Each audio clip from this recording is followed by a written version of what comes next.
ॐ यो भूतं च भव्यं च सर्वं यश्चाधितिष्ठते स्वर्यस्य च केवलं तस्मै ज्येष्ठाय ब्रह्मणे नमः। तस्मै ज्येष्ठाय ब्रह्मणे नमः।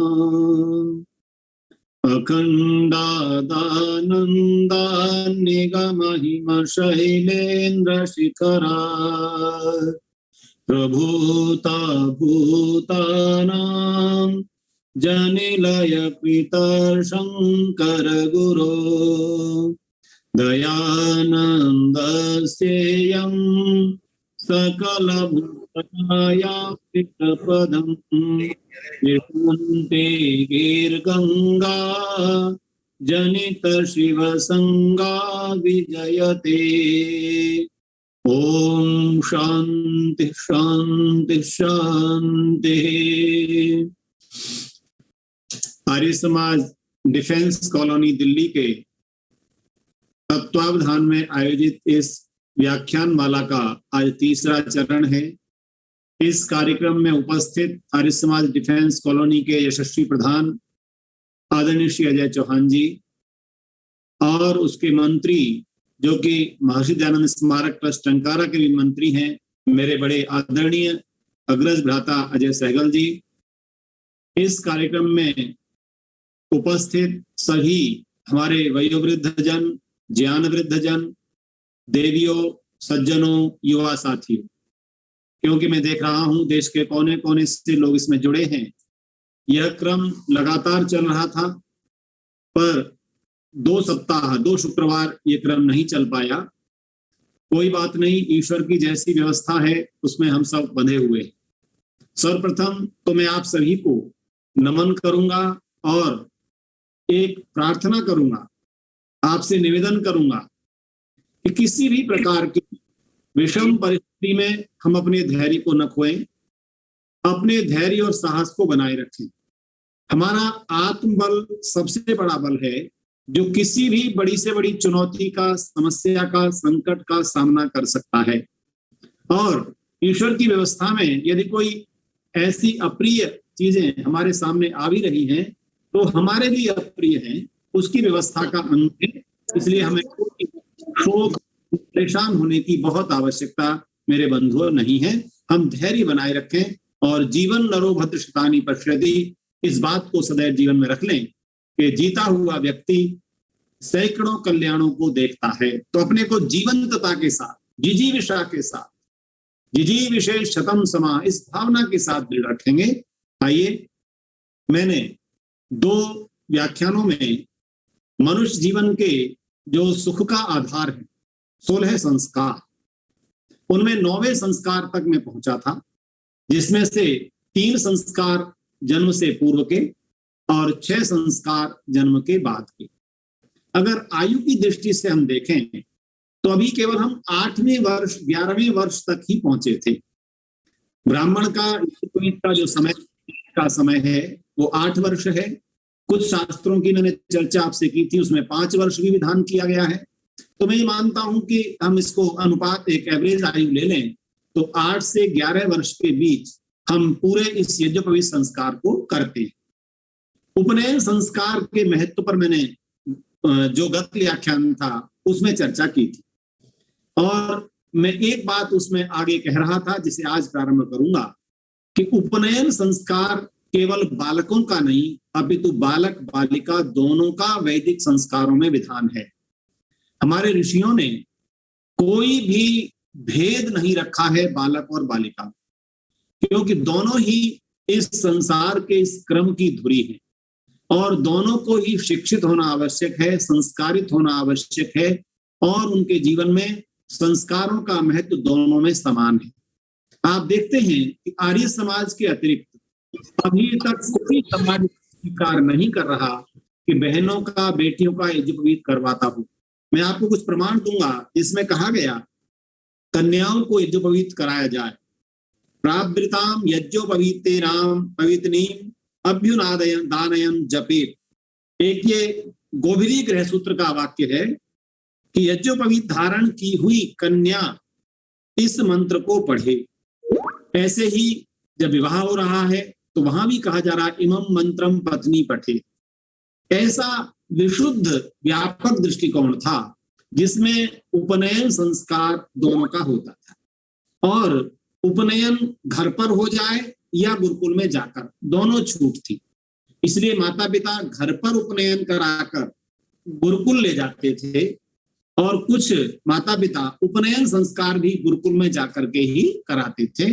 तो दोनों का विधान शास्त्रों में प्राप्त होता है। तो जब भी कभी ये बात आए कि बेटियों का यज्ञोपवीत कहाँ है, तो आप शास्त्रों का प्रमाण दें। और जैसा मैंने पहले व्याख्यान में आपसे अनुरोध किया था कि डॉक्टर सत्यव्रत सिद्धांतालंकार जी, पंडित मदन मोहन विद्यासागर जी, इन सब ने ऋषि दयानंद जी की जो संस्कार विधि है उस पर बहुत व्यापक व्याख्याएं लिखी हैं, और ऋषि ने भी प्रमाण दिए हैं, लेकिन उसको और व्याख्या करते हुए प्रमाणों सहित हमारे विद्वानों ने प्रस्तुत किया है। तो एक स्पष्ट हो कि बेटियों का भी यज्ञोपवीत कराया कर। हमारे आर्य परिवारों में भी बहुत कम लोग हैं जो बेटियों का या पुत्रों का यज्ञोपवीत संस्कार घर पर करा रहे हैं। मेरा अनुरोध रहेगा कि ये जीवन के महत्वपूर्ण संस्कार हैं, इनमें से एक भी संस्कार को छोड़ने का निर्देश शास्त्रों में नहीं है, छूट नहीं है। हमें अपने जीवन के निर्माण के लिए, अच्छा एक बात और आपने देखी होगी कि अधिकतर संस्कार, आप देखिए 16 संस्कारों में से गुरुकुल में प्रवेश होने तक 11 संस्कार हो जाते हैं। अब आप विचार करें, 10वां संस्कार उपनयन है और 11वां संस्कार वेदारंभ है। शेष 5 संस्कार पूरी बची हुई आयु में बताए गए। इसका उद्देश्य क्या है? जो वर्तमान मनोविज्ञान भी मानता है कि जीवन के जो मूल संस्कार हैं वो 8 से 12 वर्ष की आयु के बीच बन जाते हैं। उसको जैसी बननी है, जैसी सोच बालक बालिका की बननी है, जैसा उसके अंदर संस्कार आने हैं, वह 12 वर्ष की आयु तक आ जाते हैं। और वही आयु 12 वर्ष की आयु तक 11 संस्कारों को सम्मिलित ऋषि कर रहे हैं। इतना व्यापक चिंतन था, मनुष्य जीवन के निर्माण की पूरी प्लानिंग थी, योजना थी। योजना के बिना समाज में आया हुआ मनुष्य उपहास का पात्र भी बनता है, दुखी होने वाला जीवन भी उसको जीना पड़ता है, प्रत्येक समस्या के सामने हार जाने वाला जीवन जीना पड़ता है, क्योंकि संस्कारों से उसको सुदृढ़ नहीं किया गया। हम जितने जितने संस्कारों से सुदृढ़ होते हैं, भ्राता अजय जी ने कहा कि अप्रैल में मेरे पूज्य पिताजी का देहावसान हो गया और 92 वर्ष की आयु में जीवन की यात्रा पूर्ण की। निश्चित रूप से पिता का जाना बहुत कष्टप्रद होता है, परंतु उनके दिए गए संस्कार इतने सुदृढ़ थे कि उस अवस्था में भी एक भी कार्य विधि विधान से छूट न जाए, ये धैर्य, ये संस्कार देते हैं, ये चिंतन देता है। ये वैदिक साहित्य का जो मर्म है, हमारे जीवन का जो धर्म है और हमारे जीवन में जो करणीय कर्म है, वे सब संस्कारों से प्राप्त होते हैं। जीवन के मर्म को समझने के लिए संस्कार समझने हैं, जीवन में धारणीय धर्म को समझने के लिए संस्कार समझने हैं, और करणीय कर्मों को करने के लिए संस्कार समझने हैं। तो उपनयन संस्कार मैं आज यही विराम दे रहा हूं, क्योंकि मैंने गत व्याख्यान में चर्चा कर ली थी कि ऋषि देव ऋण, ऋषि ऋण और पितृ ऋण, तीनों ऋणों से उऋण होने के लिए हमें यज्ञोपवीत धारण करना है, और वो ये बाएं कंधे से हृदय को स्पर्श करता हुआ रहना चाहिए। हम हृदय से ऋणी होने का भाव स्वीकार करते हैं। ये उपनयन संस्कार में यज्ञोपवीत धारण करने पर बताया है। इसके ठीक अगले दिन ये कहा गया है, यदि गुरुकुल में हो रहा है तो उसके तुरंत बाद वेदारंभ संस्कार हो जाएगा। कुछ लोग हमें कई बार पूछते हैं कि जब उपनयन था तो साथ में वेदारंभ तो हो ही रहता, संस्कार क्यों अलग से बताया? तो ऋषिवर ने और प्राचीन ऋषियों ने उपनयन संस्कार और वेदारंभ संस्कार, इन दोनों को अलग अलग इसलिए किया। उपनयन में जीवन के ऋणों के विषय में बताया, आचार्य के समीप ले जाने का विधान हुआ, परंतु वेद विद्या का आरंभ किए बिना मनुष्य जीवन का उत्तम निर्माण कैसे होगा?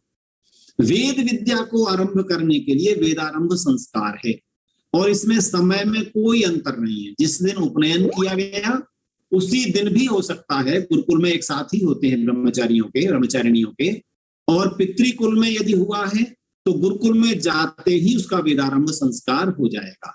वर्तमान में हमने गुरुकुलों में श्रावणी के दिन को निश्चित किया हुआ है।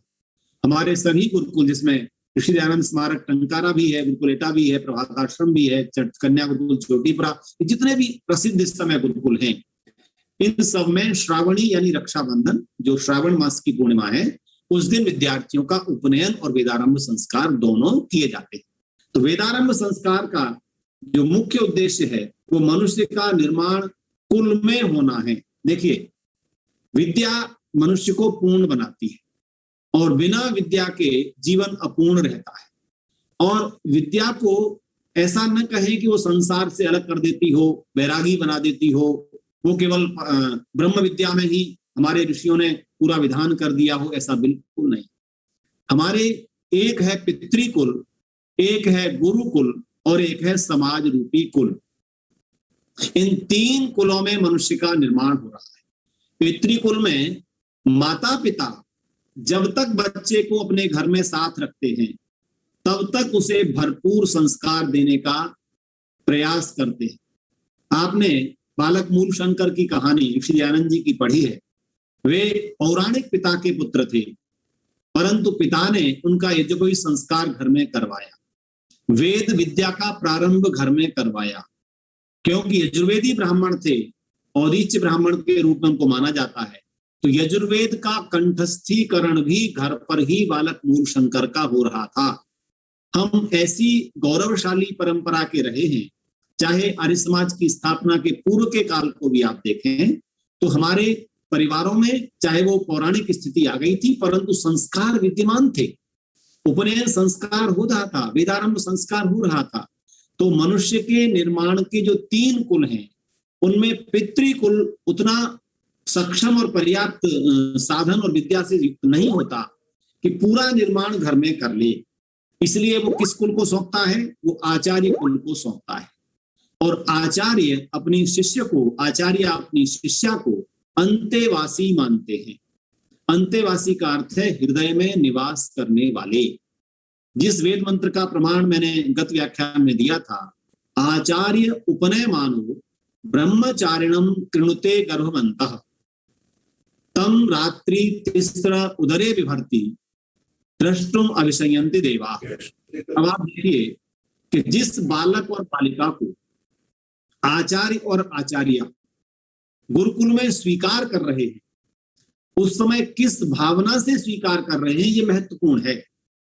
वे कह रहे हैं कि जब आचार्य के पास अपने पुत्र या पुत्री को माता पिता ले जाते हैं तो पिता माता को आश्वस्त करते हुए आचार्य कहता है कि जैसे अब तक माँ ने अपने गर्भ में धारण कर संसार में उत्पन्न किया था शरीर से, और मन जन्म के पूर्व के जो संस्कार थे उनको युक्त करते हुए, आज मैं इस शिष्य और शिष्या को अपने कुल रूपी गर्भ में धारण कर रहा हूं। जैसे गर्भ में उसके पूरे भोजन की व्यवस्था नाभि के नाल के द्वारा हो रही थी, माँ भोजन करती थी, वह भोजन बालक को बालिका को पहुंचता था। माँ जैसा विचार करती थी वैसा बालक बालिका के मस्तिष्क में पहुंचता था। जो अंतः संबंध माँ के गर्भ में निर्माण का था, वही अंतः संबंध आचार्य के कुल में अपने शिष्य शिष्याओं का, विद्यार्थियों का होना चाहिए। ऐसा विधान ऋषियों ने किया। आचार्य पूरी जिम्मेदारी उनकी लेता है और कहता है कि मेरे जीवन में, मेरे गुरुकुल रूपी गर्भ में जब ये बच्चे आ गए हैं, अब आप निश्चिंत होकर के घर जाइए। माता पिता को चिंता नहीं होती थी। मैं आज निवेदन करना चाहता हूं, प्रभु मेरे देश पर, मेरी मानव जाति पर कृपा करो कि पुनः गुरुकुलीय व्यवस्था आज संसार में अगर धीरे धीरे विकसित होकर के आ जाए तो माता पिता निश्चिंत हो जाए अपने बच्चों के निर्माण के प्रति। आज जो माता पिता नौकरी कर रहे हैं, व्यापार कर रहे हैं, वो पूरे दिन चिंतित हैं, मेरी बेटी बाहर सुरक्षित है कि नहीं, मेरा बेटा बुरी संगति में तो नहीं आ जाएगा, कहीं वो किसी प्रकार के दुर्गुण दुर्व्यसनी मित्रों की मेजॉरिटी में तो नहीं पहुंच जाएगा। ये सारा चिंता का विषय माता पिता के लिए इसलिए है क्योंकि हमने गुरुकुली शिक्षा को त्याग दिया है। गुरुकुल में जाने के उपरांत वो सारा दायित्व आचार्यों का है, और आपने गुरुकुली शिक्षा पर यदि कभी चिंतन किया हो, दृष्टिपात किया हो, तो गुरुकुल में रहने वाले छात्र छात्राएं अपने परिसर से बाहर नहीं जाते। बाह्य परिवेश में आने वाली बुराइयां उनको न छू जाएं, इसका दायित्व आचार्य लेता है। और आचार्य कहता है कि मेरे कुल में सहनावतु सहनो भुनक्तु सह वीर्यम करवावहै तेजस्विनावधीतमस्तु मा विद्विषावहै। आचार्य कहता है कि ये मेरे साथ रहेंगे। प्रार्थना की जा रही है इस मंत्र के द्वारा कि हम साथ साथ दोनों शिष्य और आचार्य एक साथ अपनी रक्षा करेंगे, एक साथ भोजन करेंगे, एक साथ अपनी शक्ति को प्राप्त करेंगे। आचार्य पूर्ण तरह समर्पित है विद्यार्थी के लिए। आज हम लोग भी प्रोफेसर हैं, पढ़ा रहे हैं, केवल एक लेक्चर देते हैं और अपनी यतिश्री मान लेते हैं। हमारा आत्मीय संबंध उन विद्यार्थियों के साथ बनता है कि नहीं? हमारे कुछ शिक्षक शिक्षिकाएं प्रोफेसर्स भी जुड़े हुए हैं इस कार्यक्रम में। आज हम सोचें कि हम जिन छात्रों के साथ जुड़ पाते हैं, जिनको हम पढ़ाते हैं, कितना कम समय हमको मिलता है, एक पीरियड का 2-3 घंटे का महाविद्यालय विश्वविद्यालय विद्यालयों में, तो कैसे उनके निर्माण का दायित्व हम ले पाएंगे? तो वेदारंभ संस्कार गुरुकुली शिक्षा पद्धति को और आचार्य कुल में संतान को सौंपने का संस्कार है। और उस संस्कार में जब आचार्य कह देता है कि मैं 3 रात्रि तक तुझे अपने गर्भ में धारण करूंगा, ये 3 रात्रि कौन सी है? 3 सवन है, ये कम आयु नहीं है। जब 8 वर्ष में ब्राह्मण का बालक बालिका पहुंचता है और अधिकतम 11 तक क्षत्रिय और वैश्य का पहुंच जाता है, तो 14 वर्ष तक उनको कुल में रहना है न्यूनतम। क्योंकि न्यूनतम जो आयु है जिसे वसु ब्रह्मचारी कहते हैं वो 24 वर्ष है, और रुद्र ब्रह्मचारी की 36 वर्ष है, और आदित्य की 48 वर्ष तक वह गुरुकुल में वेदाध्ययन कर सकता था। यदि वो एक वेद न्यूनतम पढ़ता है तो 24 वर्ष की आयु तक एक वेद का विद्वान बनकर के गुरुकुल से आता था। और जब वो गुरुकुल से निकलता तो आचार्य उसे समाज के कुल को अर्पित करता था। उसका अभी पूरा निर्माण नहीं हुआ, क्योंकि जो थ्योरेटिकल नॉलेज ली है उसका प्रैक्टिकल इम्प्लीमेंटेशन जो होगा वो कहाँ होगा? वो समाज में होगा। तो तीसरे कुल को सौंप कर कहता है कि बेटा उस समाज में तेरी इस विद्या की परीक्षा होगी। तो गुरुकुलीय शिक्षा को व्यावहारिक शिक्षा में लाने का उपदेश भी आचार्य गुरुकुल में उन 14 वर्ष की अवस्था में देता है। और उस 14 वर्ष में जो निर्माण करता है उस बीच हमें आपको कोई संस्कार करने की वहां आवश्यकता नहीं। 25 वर्ष की अवस्था तक जो न्यूनतम बालक और विद्यार्थी वहां रह रहा है उसके लिए हम और कोई व्यवस्था न करें। इसमें हमारे कुछ श्रोता प्रश्न कर सकते हैं कि ऋषियों ने बालक के लिए 24 वर्ष की आयु निश्चित की, तो बालिकाओं को 16 वर्ष न्यूनतम आयु निश्चित। इसके कई बार प्रश्न किए जाते हैं, क्या बालिका का विकास 16 वर्ष में उतना हो जाता है? तो मैं एक बात कहता हूं, आयुर्वेदीय दृष्टि से, मनोवैज्ञानिक दृष्टि से और शिक्षा की दृष्टि से गृहस्थ आश्रम के लिए न्यूनतम जितनी शिक्षा की आवश्यकता है उस बालक को न्यूनतम 24 वर्ष तक शिक्षा प्राप्त करनी है, और बालिका को न्यूनतम 16 वर्ष तक। ये न्यूनतम है, इसको आप बढ़ा सकते हैं। ऋषि ने कहीं 16 वर्ष में विवाह का विधान अनिवार्य नहीं कर दिया। उसको 16 से आप 24 तक ले जा सकते हैं कन्या को, और बालक 48 वर्ष तक जा सकता है। इसके लिए भी आप एक विषय देखेंगे कि जितने लोग आप में से कोई मेडिकल साइंस से जुड़ा हो तो इस बात से मेरी बात को प्रमाणित करेंगे कि पुरुष की आयु जो आदित्य ब्रह्मचारी की बता रहे हैं 48 वर्ष तक की, वहां तक वो चारों वेदों का विद्वान बन के ब्रह्मचर्य की रक्षा करते हुए अपने जीवन को 48 वर्ष तक ब्रह्मचर्य पालन करते हुए अविवाहित रख सकता है। परंतु यदि कन्या को गृहस्थ में जाना है, ये उनके लिए है जिनको जाना है। आज हमारी कितनी बहनें हैं जो गृहस्थ आश्रम में नहीं गई? आप गुरुकुलों की ओर दृष्टि दौड़ाइए। हमारी आचार्य प्रज्ञा जी थी वाराणसी गुरुकुल, जिन्होंने कन्या गुरुकुल पाणिनि कन्या महाविद्यालय की स्थापना की और उसकी आचार्य रही। वहां पर डॉक्टर सूर्या जी हैं, डॉक्टर अनंता जी हैं, आज डॉक्टर सुमेधा जी हैं, सुकामा जी हैं, डॉक्टर सूर्या चतुर्वेदा जी हैं। इन सब ने अपने जीवन को वेदों के लिए सौंप दिया, गृहस्थ में नहीं गए। तो ये उनके लिए विधान है जिनको गृहस्थ में जाना है। तो न्यूनतम 16 वर्ष में शारीरिक और मानसिक विकास गृहस्थ आश्रम धारण करने का कन्या का हो जाता है, ऐसा आयुर्वेद का भी मत है, पर ये न्यूनतम है, इससे आगे बढ़ सकते हैं। और 24 वर्ष को ऋषियों ने इसलिए रोका क्योंकि संतानोत्पत्ति के लिए गृहस्थ आश्रम में जाना होता है। और मेडिकल साइंस इस बात को प्रूव करता है कि जैसे जैसे 24 के बाद आयु बढ़ती है तो कन्या के लिए गृहस्थ आश्रम में संतान उत्पत्ति में समस्याएं बढ़ती चली जाती है।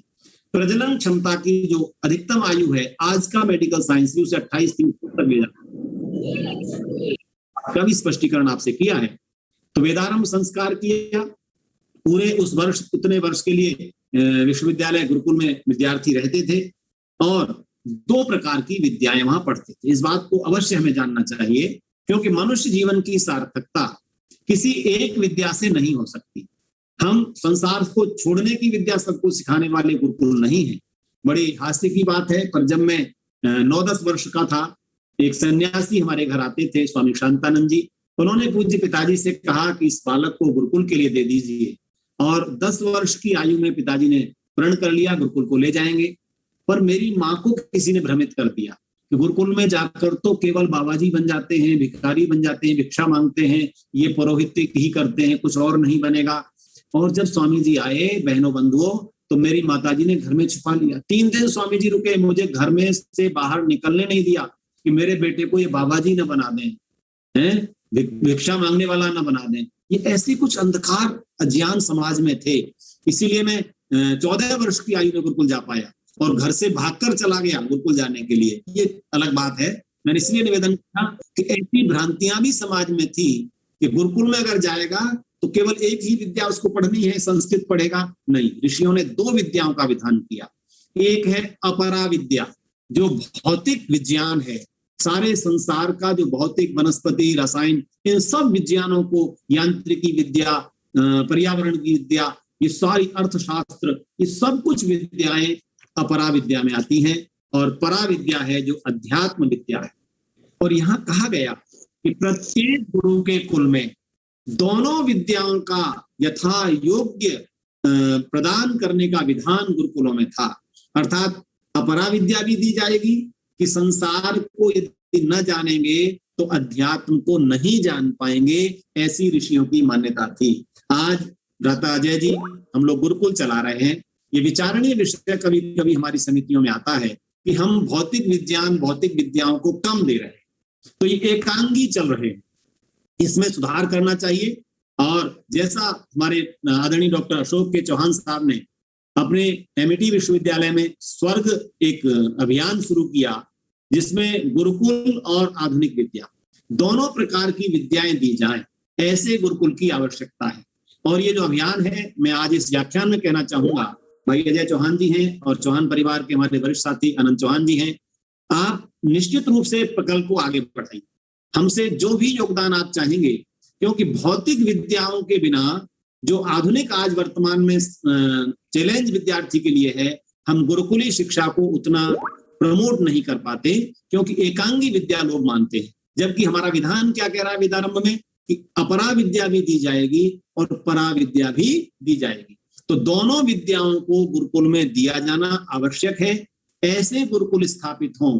आज कुछ गुरुकुल हमारे आचार्य देवव्रत जी का कुरुक्षेत्र जैसे गुरुकुल है, स्वामी श्रद्धानंद द्वारा स्थापित है, उसमें प्रयास किया जाता है, पर वहां भी केवल अब सीबीएसई सिलेबस हो गया और दूसरा केवल यज्ञ आदि संस्कार सिखाया जा रहा है।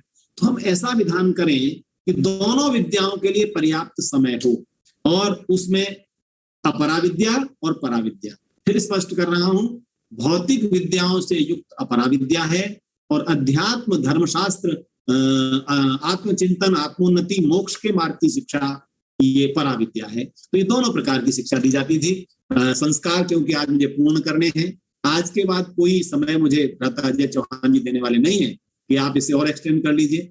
तो जैसे विद्यार्थी 3 घंटे की परीक्षा देता है, तो पहले 2 घंटे में जो प्रश्न होते हैं उन पर बहुत समय लगा देता है, और अंतिम घंटे में उसके पास प्रश्न ज्यादा बच जाते हैं, तो वो टाइम को मैनेज करता है। तो मैं भी उसी प्रकार मैनेज करूंगा।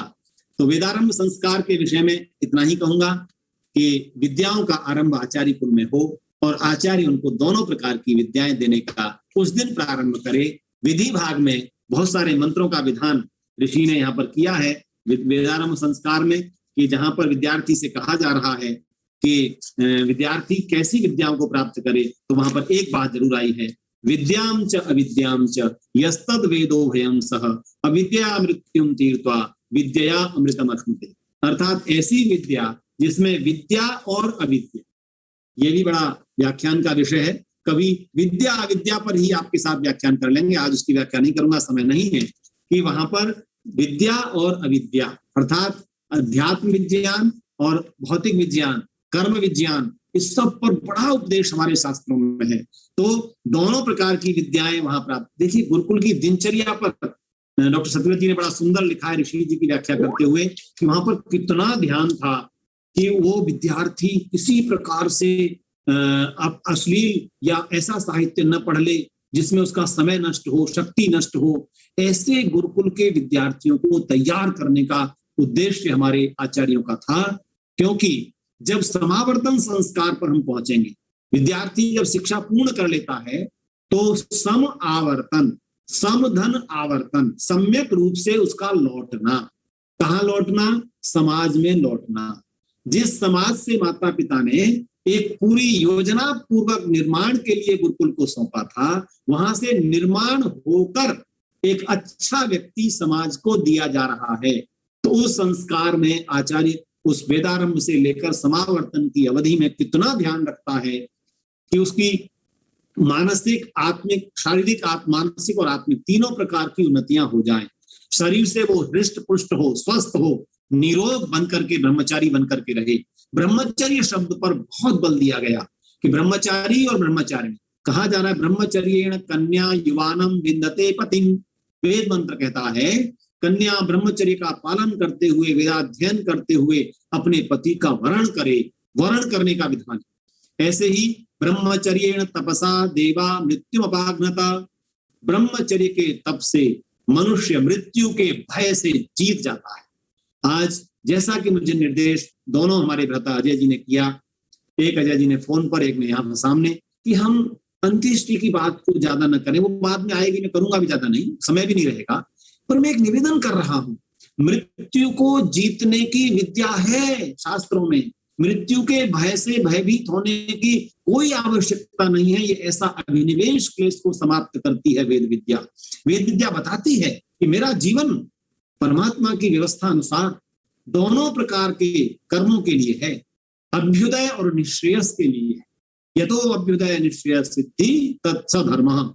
ऐसे धर्म को मैं जानता हूं जिसमें पूरे जीवन अभ्युदय की, संसारिक उन्नति की भी कामना की जाएगी, प्रार्थना की जाएगी, कार्य किए जाएंगे, और निश्रेयस आत्म कल्याण या मोक्ष की बात भी की जाएगी। तो ऐसी विद्या को जब आचार्य देता है तो वहां पर उसे शरीर से भी पुष्ट होना है, स्वस्थ होना है, निरोग होना है। मन उसका इतना सुदृढ़ हो जाता है, तन्मे मनः शिव संकल्पमस्तु।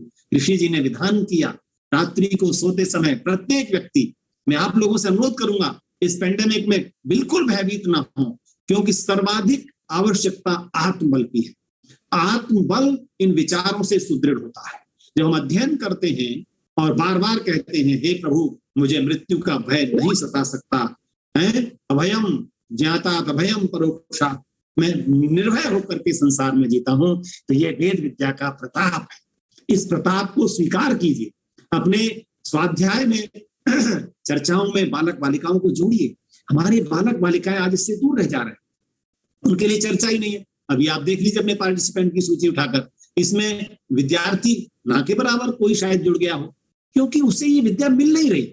तो जब वो गृहस्थ में जाता है तो किसी भी चुनौती को देख करके सामने जब कोई चैलेंज आता है तो कमजोर हो जाता है। आज हमको उस चैलेंज को स्वीकार करने वाला मनुष्य बनाना है जो संस्कार से बनता है। इसलिए दोनों प्रकार की विद्याओं को प्राप्त करता हुआ ब्रह्मचारी ये कहता है कि मैं अब सुदृढ़ होकर के समाज में जा रहा हूं। और आचार्य समावर्तन संस्कार, अब ये संस्कार अगला आप देख रहे हैं, जो 12वां संस्कार है जीवन का, वो है समावर्तन। और ये बड़ा महत्वपूर्ण था। जब आचार्य गुरुकुल से अपने स्नातक को समाज में भेजता था तो उस विद्यार्थी को कितने उपदेश देता। आप समावर्तन संस्कार प्रकरण को देखें, तो आचार्य प्रारंभ करता है जब उपदेश देने खड़ा होता है। मैंने चर्चा की थी आपसे कि हम जब स्नातक बने तो हमारे गुरुकुल के कुलपति, हमारे आचार्य और बी सत्यनारायण रेड्डी जो उस समय के उत्तर प्रदेश के राज्यपाल थे, इन सब ने दीक्षांत में जो हमको उपदेश दिए, और वो उपदेश कितने जीवन में काम आते हैं, वो उपदेश उपनिषदों में हमारे दिए गए। दीक्षांत कहता है आचार्य, जरा इनको एक बार सुन लीजिएगा। समावर्तन संस्कार मैं संक्षेप में ही बता रहा हूं। जब गुरुकुल से आचार्य भेजता है तो कहता है समाज में तू जाएगा, तेरे सामने असत्य बोलने वालों का बोलबाला होगा। हो सकता है समाज में असत्य वाले लोग तुझे सुखी दिखाई दे जाएं, लेकिन तू मेरा शिष्य है, मेरी शिष्या है। समाज में सत्यम वद, धर्मम चर, स्वाध्यायान्मा प्रमदः, एक एक उपदेश की हिंदी करते जाइए। सत्य बोलना, धर्म का आचरण करना, स्वाध्याय में कभी प्रमाद मत करना। गृहस्थी बन जाने का अभिप्राय ये कतई नहीं होता कि हम स्वाध्याय न करें, संध्या न करें, सत्संग में न जाएं। आज हमारे कई युवक कह देते हैं, किसी को कहो जी आप कार्यक्रम होगा समाज में, व्याख्यान होगा, बोले जी ये काम तो माताजी पिताजी को सौंप रखा है, जब उनकी अवस्था में आएंगे तब समाज में जाना शुरू कर देंगे। ये जो आज वातावरण बना है, ये क्या किस कारण बना है?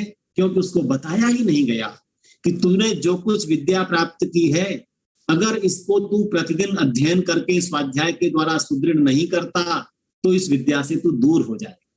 इसलिए समावर्तन संस्कार पर, दीक्षांत समारोह पर आचार्य कह रहे हैं कि सत्य बोलना, धर्म का आचरण करना, स्वाध्याय में कभी प्रमाद मत करना। और देखिए चौथी बात को कितनी सुंदर कहा, आचार्याय प्रियम धनम आहत्य प्रजाम तंतुम मां व्यच्छेत्सि।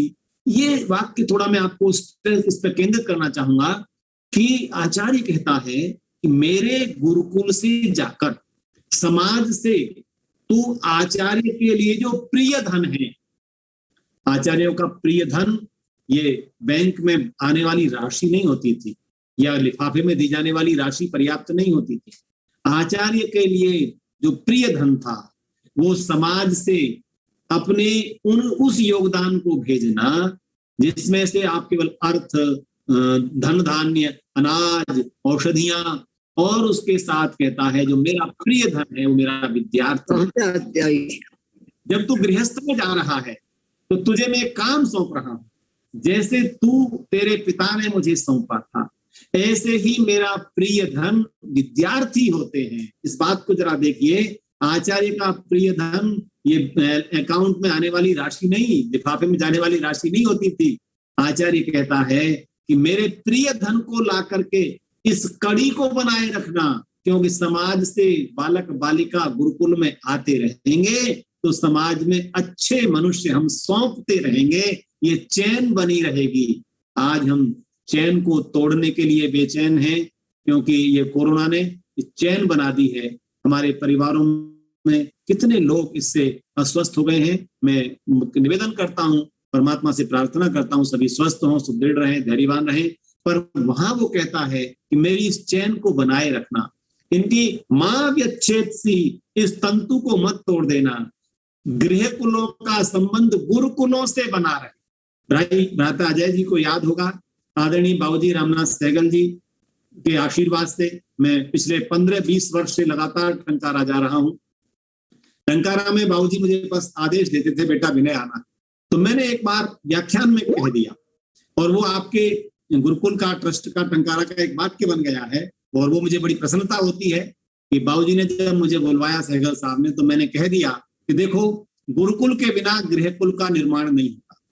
अगर सब अपने बच्चों को गुरुकुल में नहीं भेज सकते, या तो अपना एक बालक हमें गुरुकुल को दे दो या एक बालक हमसे ले लो।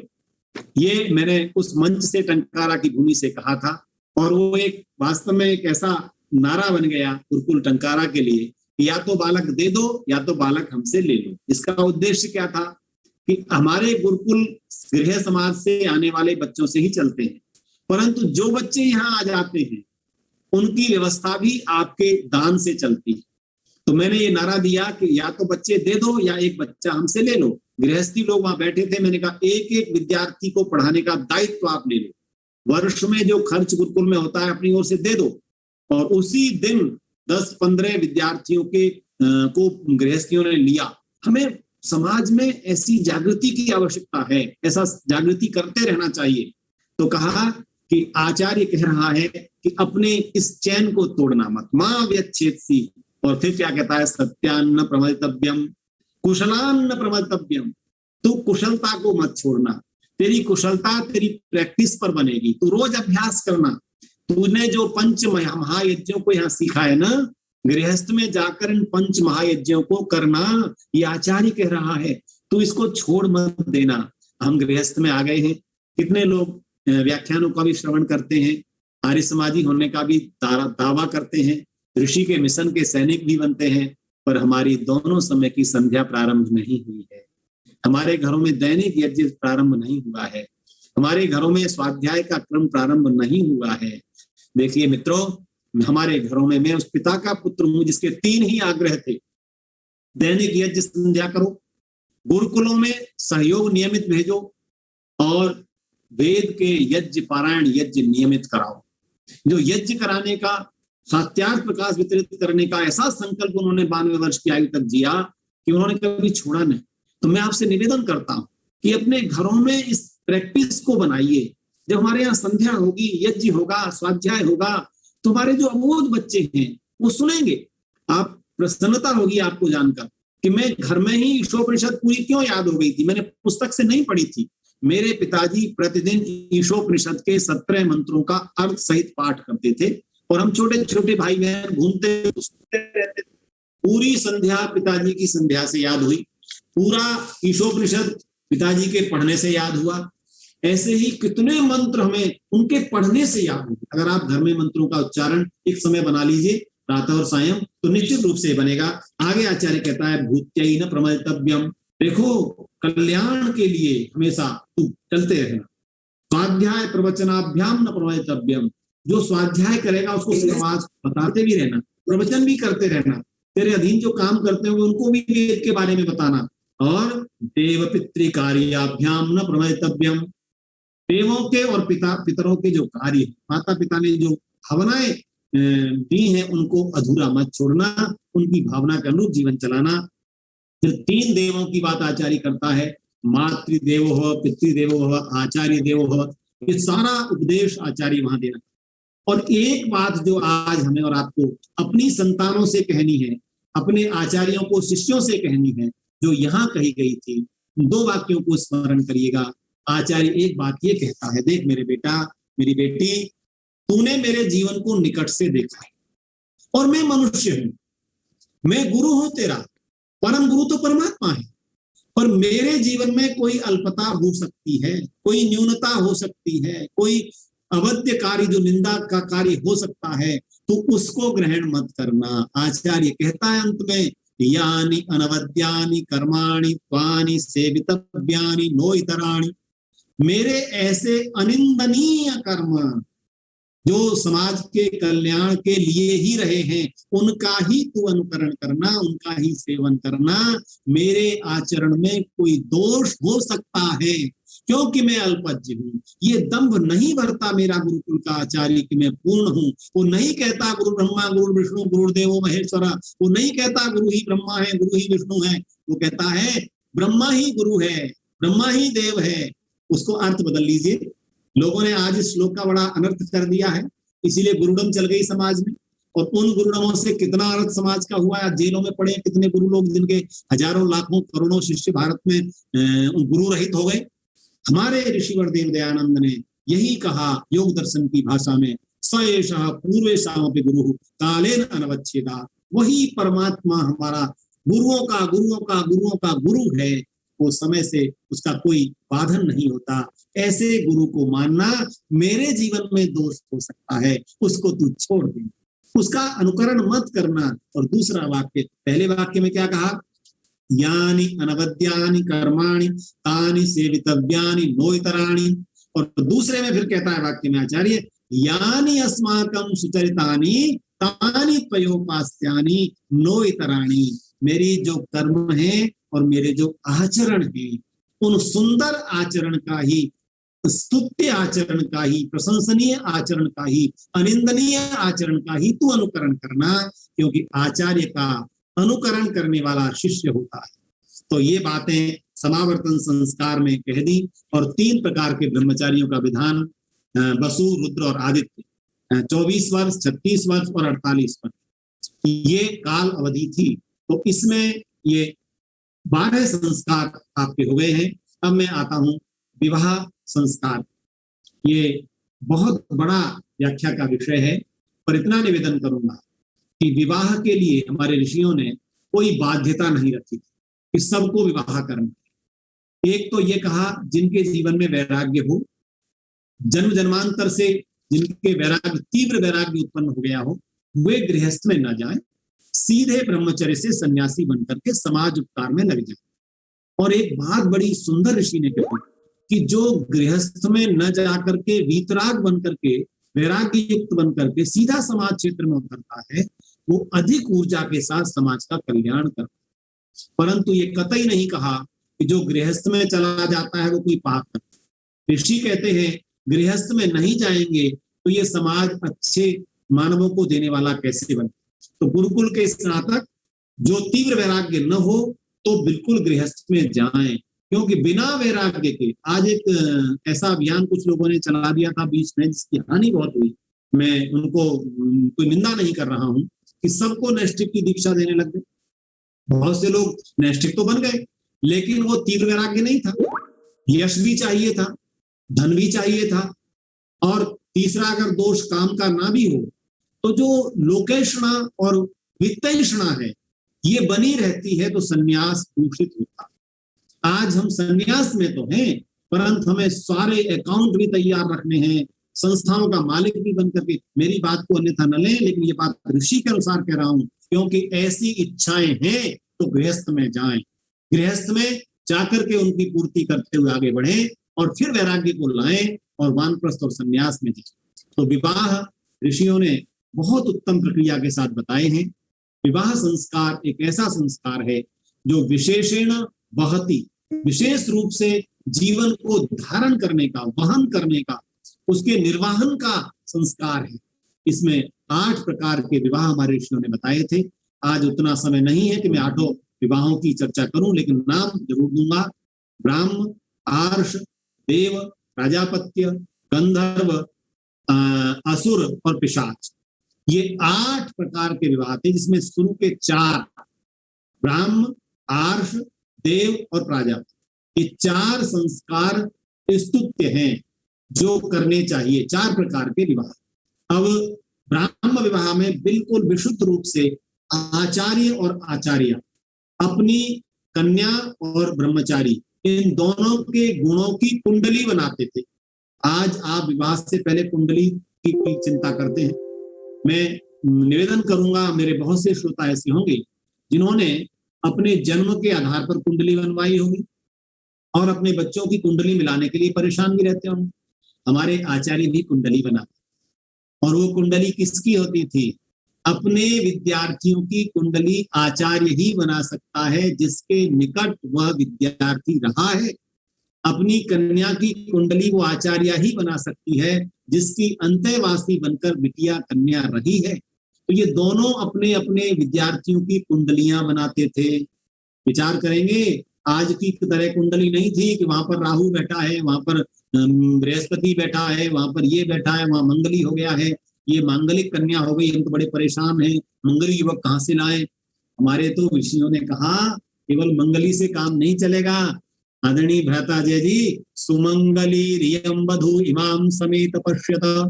मंगली में मैं सुसर्ग लगाकर कहा, सुमंगली है मेरी ये कन्या जो आज वधू बनकर के पति कुल को जा रही है।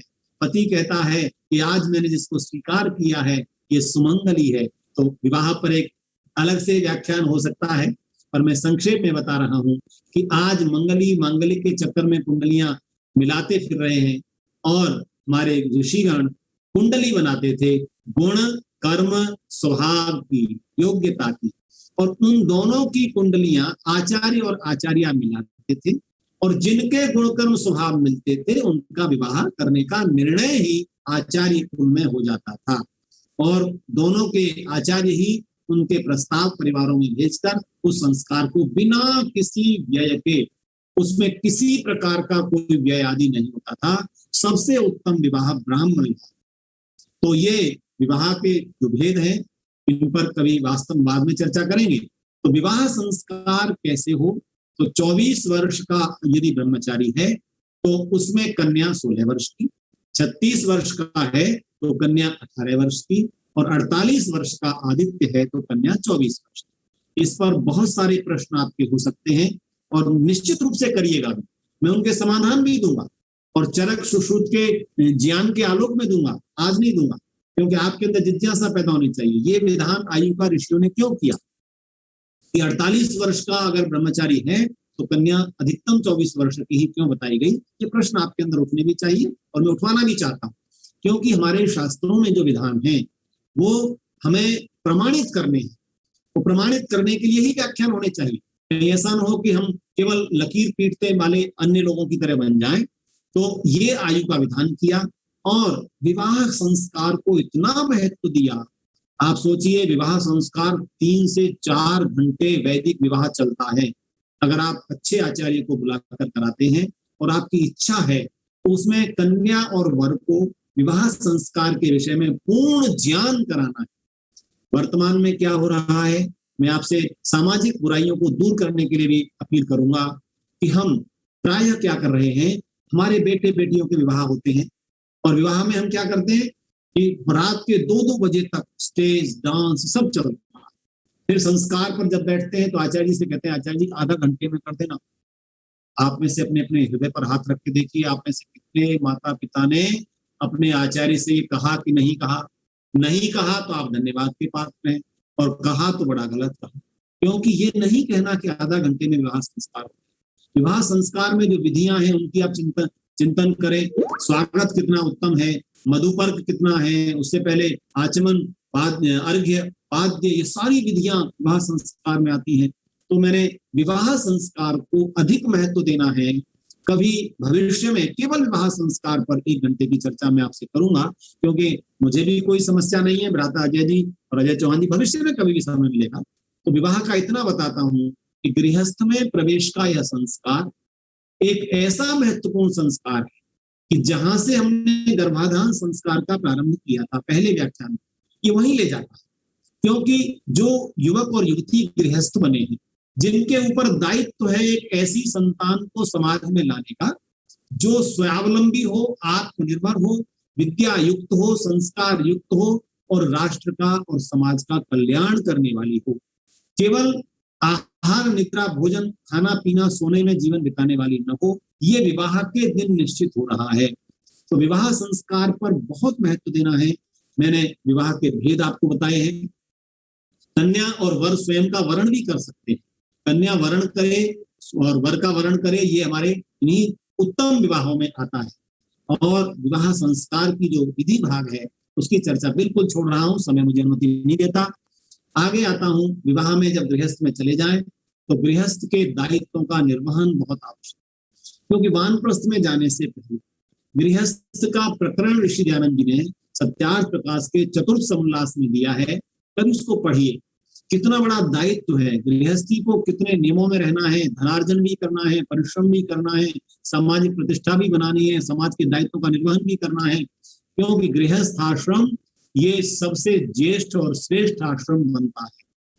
चारों आश्रमों में हो सकता है कुछ लोग मेरे से मतभेद रखें, मैं ज्येष्ठ और श्रेष्ठ 2 बात कर रहा हूं। हमारे शास्त्रों में कहा गृहस्थ आश्रम ज्येष्ठ आश्रम इसलिए है वो शेष 3 आश्रमों का पालन करता है, शेष 3 आश्रमों का दायित्व धारण करता है।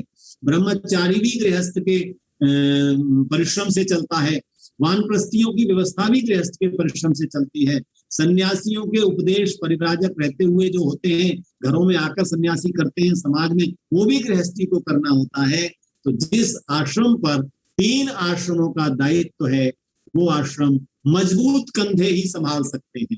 ऋषि ने कहा कि जो अयोग्य हो, अस्वस्थ हो, शक्तिहीन हो, दुर्बल हो, उनको गृहस्थ में जाने का अधिकार नहीं।